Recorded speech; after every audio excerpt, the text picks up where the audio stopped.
Kalau tidak bisa tidak bisa membentuk vlog ya, tidak bisa membentuk vlog karena tadi muatannya negatif, dia tolak menolak sehingga nggak bisa saling menempel gitu. Kecuali ada netralisasi muatan.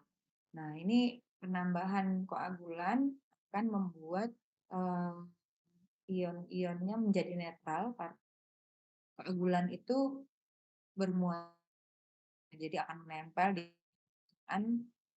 koloid yang bermuatan negatif. Setelah terjadi netralisasi, maka akan membentuk saling menempel, saling menempel antara satu dengan yang vlog vlog warnanya akan semakin besar. Nah, biasanya tambahkan polimer formasi bulan itu kalau kan kita mengadukan. Nah, makanya kecepatan pengadukan itu juga berpengaruh karena kalau kita kita cepetin aja biar cepat biar lebih cepat terjadi koagulan gitu. Pembentukan pembentukan vlognya menjadi inti vlogin cepat gitu. Betul, tapi kecepatan reaksi salah satunya ini adalah dengan pengadukan. Tapi kalau pengadukannya terlalu kecepatannya, kemudian waktu pecah kembali. Untuk menghindari itu, selain kita harus menentukan atau mendapatkan kecepatan pengadukan yang tepat ya, dengan menggunakan jargas tadi, divariasi sehingga kita tahu oh paling optimal yang mana.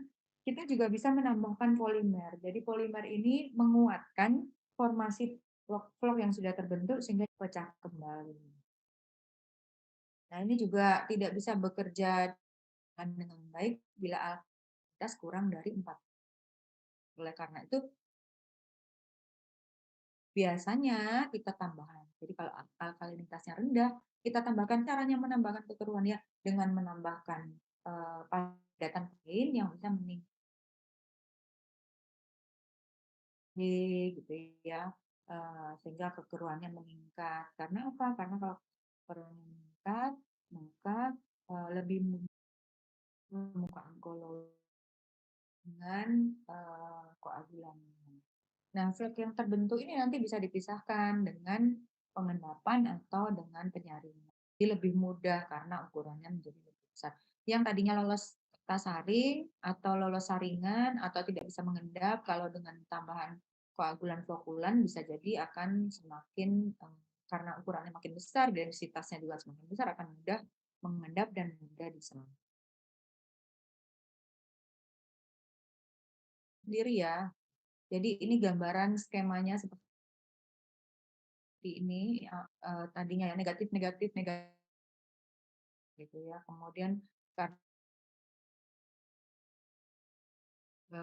koagulan maka tegangan menurun dan terjadi si muatan.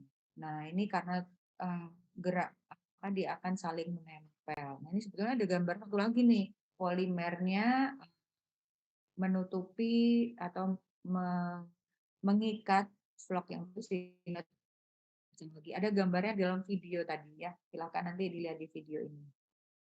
Bisa bisa dilihat sendiri. Ini gambarannya kira-kira seperti ini untuk proses sirkulasi.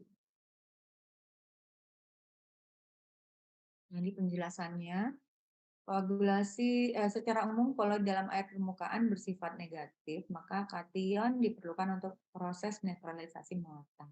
Nah, yang paling efektif adalah trivalen kation. Dan kalau kita mau menggunakan koagulan atau kation untuk proses air bersih, maka kita harus pastikan bahwa kation yang kita pakai bersifat non toksik.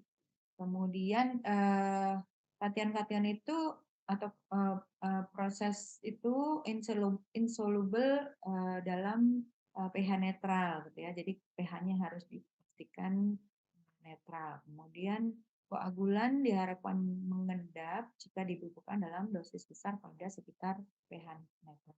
Jadi tidak ada yang tersisa di dalam air. Jadi harapannya dosis yang kita bubuhkan itu semua kan, akan,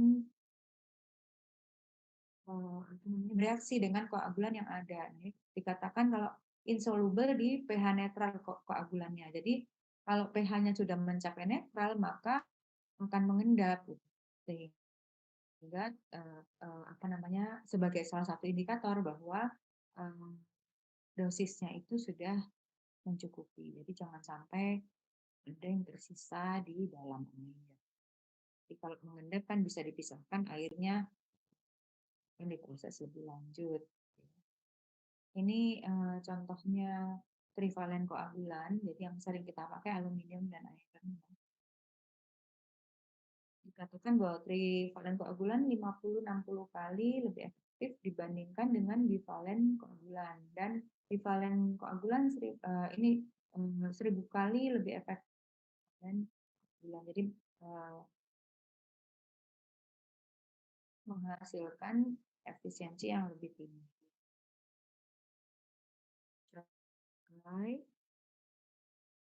Ada kalanya kita menggunakan koagulan yang dikombinasikan untuk mendapatkan hasil yang lebih baik. Ini sebenarnya sudah ide tesis ya, misalnya akan mengolah air, berapa konsentrasi koagulan yang paling tepat, jenis koagulan yang harus dipakai. Nah, itu bisa kita coba-coba cukup dengan analisis menggunakan jar tes sederhana, tapi hasilnya bisa mendapatkan konsentrasi optimal untuk mengolah air. Tentu saja jenis koagulannya kita pilih-pilih dulu berdasarkan literatur review. Ada yang disebut dengan koagulan aid, jadi koagulan tambahan. Ini membantu proses koagulasi, membentuk vlog yang lebih kuat dan lebih besar, kemudian menjaga suhu dan efektivitas koagulasi saat suhunya menurun. Jadi mempertahankan suhu serta mengurangi kebutuhan koagulan. Koagulannya bisa lebih efisien atau lebih sedikit penggunaannya karena ada koagulan aid. Dan biasanya kelemahan dari proses koagulasi adalah menghasilkan lumpur ya, karena tadi kan eh, bahan kimianya atau koagulannya menempel pada koloid dan membentuk presipitat. Kemudian kalau kita tambahkan flokulan juga vlognya menjadi lebih besar sehingga mudah mengendap. Nah, ini dengan adanya koagulan aid, maka produksi sludge dengan adanya pembentukan pembentukan presipitat itu menjadi berkurang. Artinya efisiensinya tetap tinggi, tapi jumlah vlognya berkurang ya dengan jadi koagulan aid ini membantu reaksi dari koagulan dengan koloid, meningkatkan reaksi antara koagulan dengan koloid tanpa meningkatkan dosisnya. Jadi dosisnya sama tapi lebih efisien, lebih efektif. Koagulan aid bermacam-macam ya, ada pH adjuster, ya, jadi mengatur pH. Kemudian ada aktivated silika dan clay ini untuk meningkatkan turbiditas atau meningkatkan keruhan, dan ada juga polimer. Ini macam-macam koagulan yang biasa kita pakai. Nah, faktor yang berpengaruh terhadap proses koagulasi flokulasi ini jenis koagulan. Kemudian jumlahnya ya, jumlahnya berapa, jenisnya juga Mas, sumber air yang berbeda atau sungai yang berbeda itu bisa jadi dosis koagulan yang sama yang dipakai bisa jadi berbeda. Dan jumlah koagulan, kualitas air baku, ya ini kualitas air baku sungai yang berbeda tadi akan menyebabkan penggunaan jumlah koagulan maupun jumlah koagulan atau dosis koagulan yang berbeda meskipun jenisnya sama misalnya. Dan sebaliknya kalau air sungainya sama tapi koagulannya berbeda bisa jadi dosisnya dosis yang dibubuhkan atau hasil yang didapatkan bisa jadi berbeda. Kemudian suhu, pH, alkalinitas, zeta potensial, tipe dan jenis flokulasi, jadi pengadukannya, efektivitas sedimentasi itu berpengaruh terhadap hasil proses koagulasi. Ini, untuk diabetes sendiri, eee, kecepatan mengadukan itu bisa cepat, bisa lambat, bisa kita atur, bisa bisa kita coba kecepatan mana yang paling optimal dan juga, eee, berapa lama pengadukan itu yang paling optimal. Metode pengadukan ada mekanis, hidrolis, dan pneumatis ya. Mekanis menggunakan mesin, tenaga listrik, kemudian hidrolis itu misalnya kayak air air terjun itu hidrolis ya. Kemudian otomatis itu juga secara elektrikal. Mengadukan cepat itu gradien kecepatannya adalah 1000 dengan waktu 20 detik. Kalau makin kecil gradien kecepatannya, maka waktunya tentu saja semakin panjang. Ini secara umum seperti itu. Ini untuk proses pengadukan cepat, koagulasi flokkulasi, untuk detensinya 20 sampai 60 detik dengan gradien tadi ya 1000 sampai dengan 700. Jadi makin tinggi gradien kecepatan, makin pendek waktu detensi yang diperlukan. Untuk menurunkan kesadaran dengan menggunakan kapur soda, maka waktu detensinya juga 20 sampai 60 detik dengan gradien kecepatan 1000 sampai dengan 700 per detik. Untuk penurunan atau presipitasi kimia, misalnya penurunan fosfat, logam, dan lain-lain.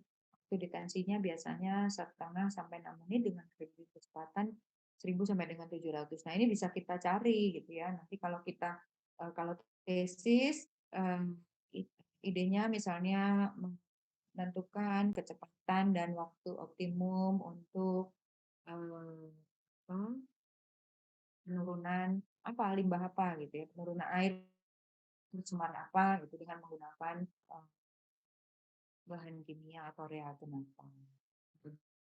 Ulang. Jadi itu bisa kita gunakan sudah sebagai ide tesis. Ya. Bisa susah-susah ide tesis itu.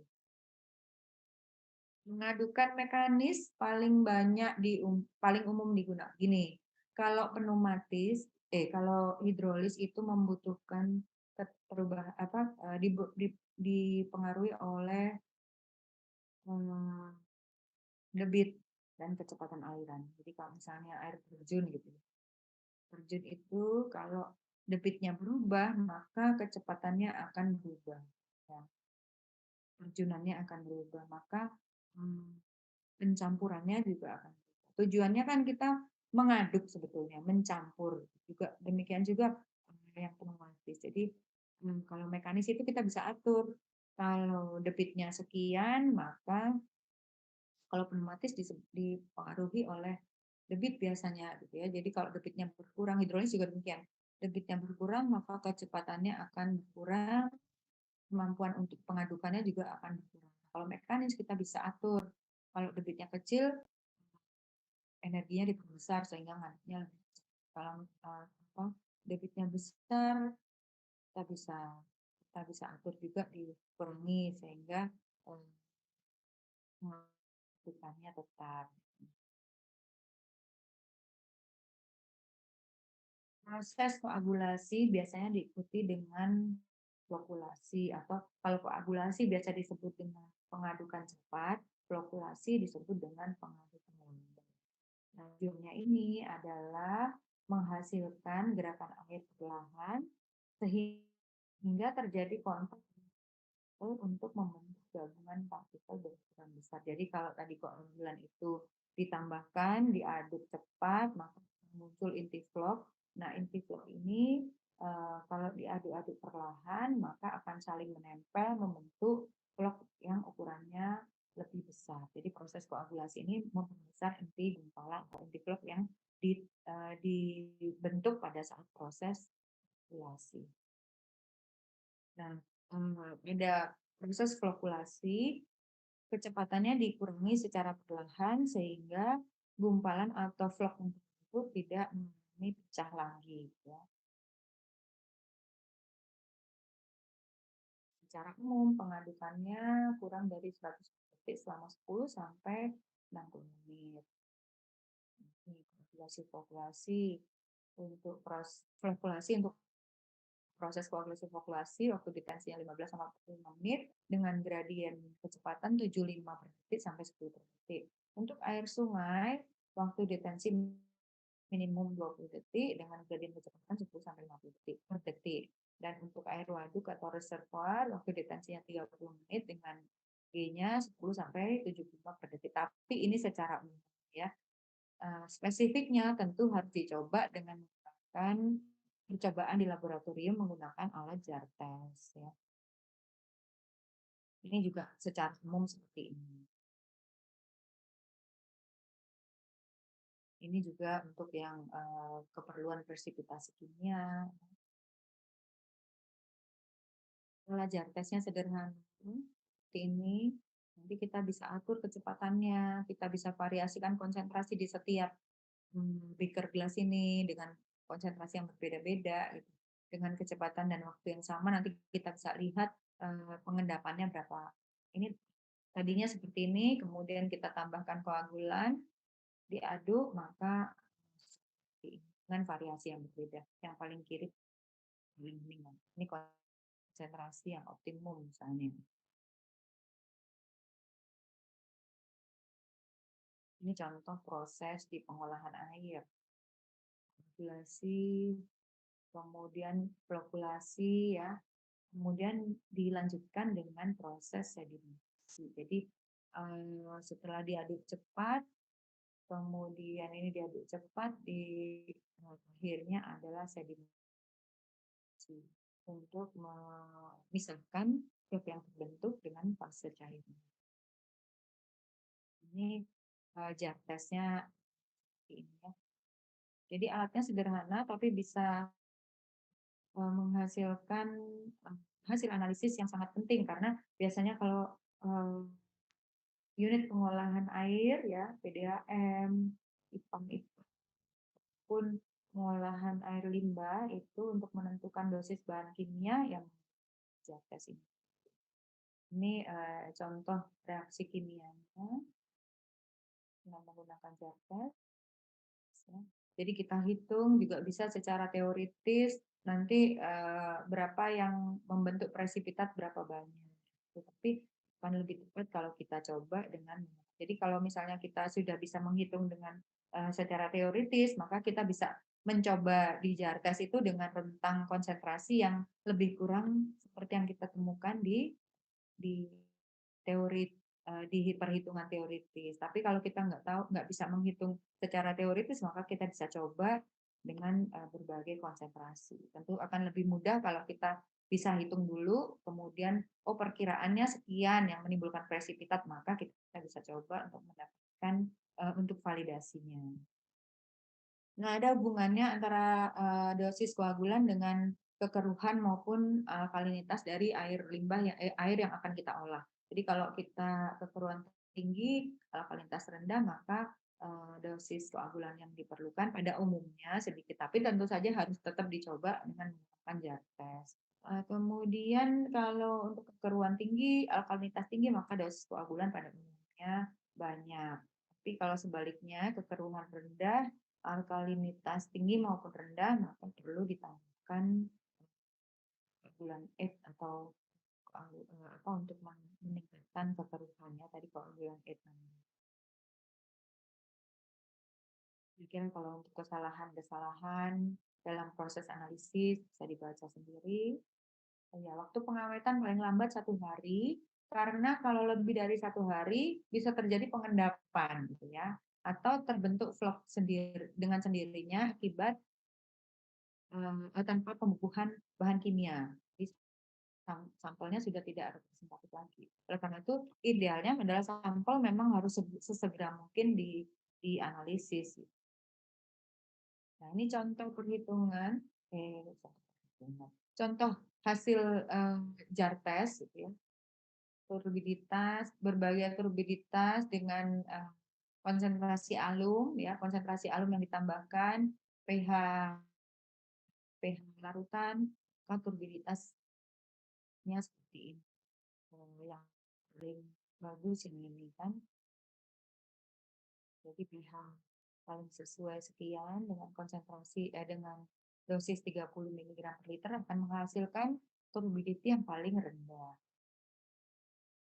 Nah, ini kalau ditambahkan polimer, dosis alumnya cuma 20. Ini yang paling rendah ya. Dosis alumnya cuma 20. Ditambahkan polimer, maka hasilnya bisa mencapai, oh ini di sini ada ya. Hasil turbidity-nya 2,5. Ini di sini alum 10, enggak ini paling rendah alumnya 30. Jadi kalau ditambahkan polimer bisa jadi konsentrasi atau penurunan turbidity-nya jadi lebih besar. Jadi kalau yang tanpa polimer hasilnya 3,4, kalau dengan polimer 2,5. Ini silakan dicoba dulu, nanti akan saya upload jawabannya ya. Gampang sekali nih. Hitung berapa banyak tawas yang harus dilarutkan dalam air jika IPA mengolah 100 liter per second air, jadi debitnya 100 liter per detik, kebutuhan dosisnya 50 miligram per liter. Nah, koagulannya dilarutkan atau dibubuhkan setiap 8 jam sekali dengan kemurnian 60%. Kalau dosisnya kan 100 liter dikali 50 miligram per liter. Jadi ketemunya dalam satuan miligram per detik. Kemudian dicari kalau 8 jam sekali berarti berapa yang harus dibubuhkan. Berarti dikalikan jumlah detik dalam 8 jam kan gitu. Namun kemurnian tawasnya cuma 60%, jadi nggak 100%. Yang ini tadi kan kalau dosisnya sekian, ini 100 kali 50, kalau tawasnya 60%, 100%. Kalau tawasnya 60%, tentunya kebutuhan tawasnya akan lebih besar apa lebih kecil? Kalau konsentrasi atau kemurniannya lebih tinggi, maka kebutuhannya total akan menjadi lebih tinggi apa lebih kecil? Tidur semua ya? Lebih kecil, Bu. Kalau lebih tinggi kemurniannya, maka kebutuhannya menjadi lebih kecil gitu ya? Atau sebaliknya? Iya, Bu, lebih kecil kebutuhannya. Ya, kalau kemurniannya lebih tinggi, maka jumlah yang diperlukan menjadi lebih sedikit dibandingkan kalau kemurniannya lebih rendah. Jadi makin rendah kemurniannya, maka semakin banyak kilogram kilogram tawas yang diperlukan, ya. Jadi nanti silakan dicoba dihitung. Ini ada 2 soal. Berapa banyak air yang dibutuhkan untuk melarutkan 240 kilogram tawas dan konsentrasi larutan tawasnya cuma 5%.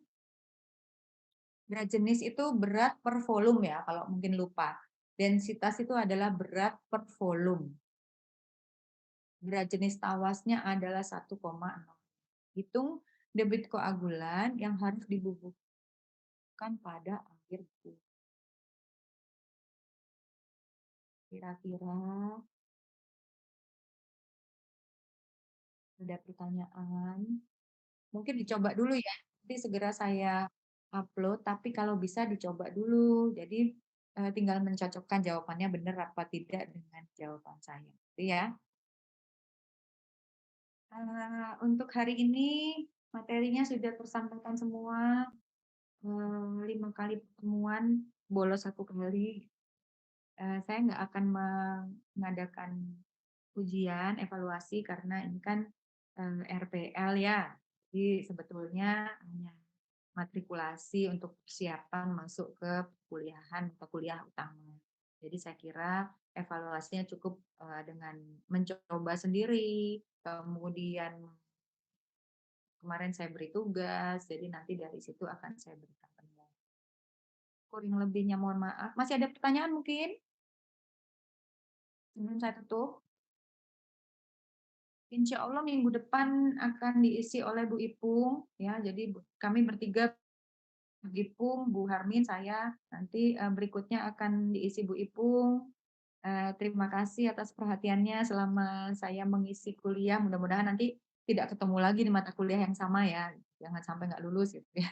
Ketemunya di mata kuliah yang lain aja, jangan mata kuliah yang sama gitu. Jadi mudah-mudahan semua dimudahkan lulus dengan baik, bisa segera menyelesaikan kuliah gitu ya. Mohon maaf kalau saya banyak bolos, saya bolos berapa kali ya. Mohon maaf, mudah-mudahan nanti, kita bisa ketemu lagi di mata kuliah yang lain ya. Mudah-mudahan apa yang saya sampaikan dan kita diskusikan bersama juga, bermanfaat buat Bapak dan Ibu semua. Nanti di luar kuliahan kalau mau, diskusi juga boleh gitu ya. Silakan aja gitu. Kalau ada yang ingin ditanyakan mengenai mata kuliah TAPL atau mata kuliah yang lain yang, kalau bisa saya jawab, ya pasti akan saya jawab. Tapi kalau nggak bisa, ya nanti saya carikan jawabannya. Ada orang-orang yang lebih berkompeten. Kalau tidak ada pertanyaan, mungkin bisa saya akhiri untuk pertemuan kita hari ini. Terima kasih atas perhatiannya dan ya, ada yang mau tanya? Saya nggak dengar soalnya. Enggak ya?